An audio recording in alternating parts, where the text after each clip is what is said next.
Bold predictions are basically what you say you believe enough to where you would bet your own money on it. How about this one? Because this one's really specific and it's fairly bold. First up tonight, we go down to Lake Worth, Florida. FSU loses 2 games, one in the regular season, one in the ACC championship game, and they miss the playoff. This is a 9.25 on the boldness scale. You know what? I'm going to bump it up because if this happens, you should qualify for a chalice of supremacy. So this is a 9.5 on the boldness scale. So if Florida State loses one regular season game, they're way up inside the top 10 going into the conference championship. So you're telling me a team that is squarely in the top 10, and it's Florida State, and everyone remembers what happened last year, so they absolutely would get preferential treatment even. They're in the top 10. They lose the conference title game. You're telling me they're going to be out entirely. Florida State, by the way, is plus 160 to make the playoff, minus 200 not to make the playoff. They are plus 270. They got best odds to win the ACC. So it's not crazy to think they'd be in the ACC title game. I guess it's not crazy to think they'd lose it. I don't even know who they'd be playing or what the spread would be or anything like that. But I have a question that I think is probably either going to be a big story or not a story at all this year, depending on what Notre Dame does. So Notre Dame will not have a conference championship game. There is a scenario where a team like Florida State, who would have played Notre Dame, by the way, a team like Florida State, so let's say they're roughly ranked even or maybe slightly ahead of Notre Dame, and they go into conference championship Saturday. Florida State has to play another game because they won the right to. They lose it. Do they fall behind Notre Dame? A Notre Dame team that sits at home and does nothing because they don't play in a conference? And if that happened, and it happened to Florida State of all teams, and that made them miss out on the playoff, they would burn this thing to the ground. So that's a bold prediction because I don't even think a 10-2 Florida State's being left out.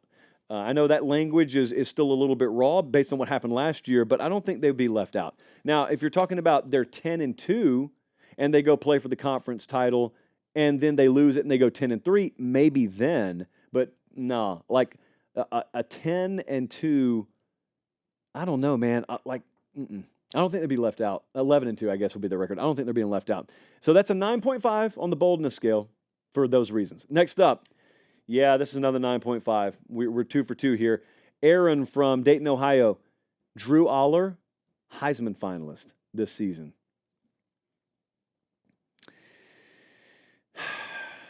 Well, I have to be honest with you. When I skimmed through the notes earlier today, I don't like to have a lot of notes on these, so when I skimmed through the tweets earlier today, I thought it said he wins the Heisman. And you know what? Here's what we're going to do, Aaron. Here's what I have to do to you. I think your prediction is a 9 on the boldness scale.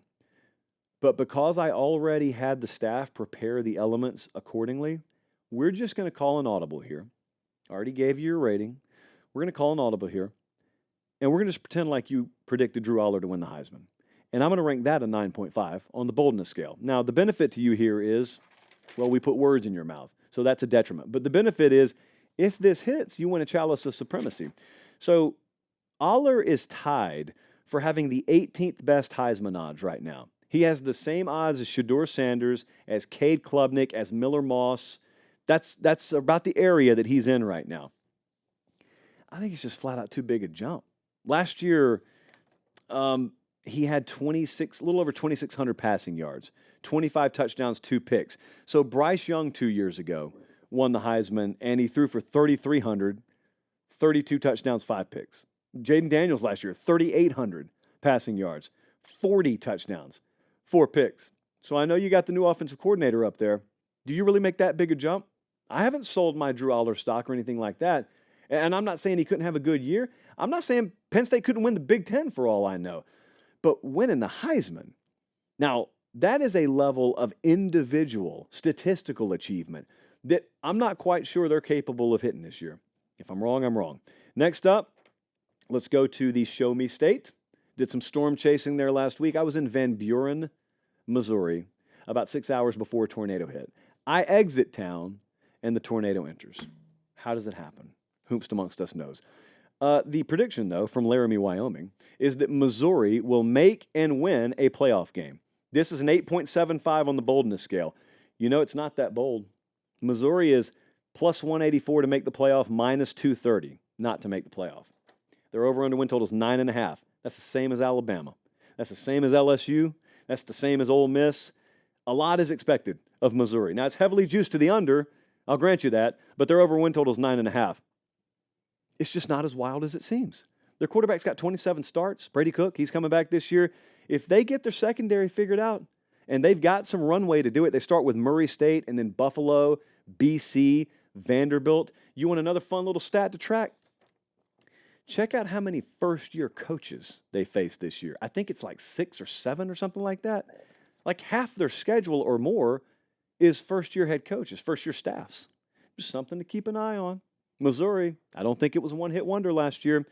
Making a playoff game and winning a playoff game now. That's what's tough. Maybe this should be a 9. We'll make it a 9. Winning a playoff game, we'll make it a 9.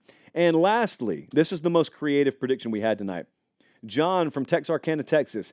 Each Power 4 conference gets 2 teams in the playoff.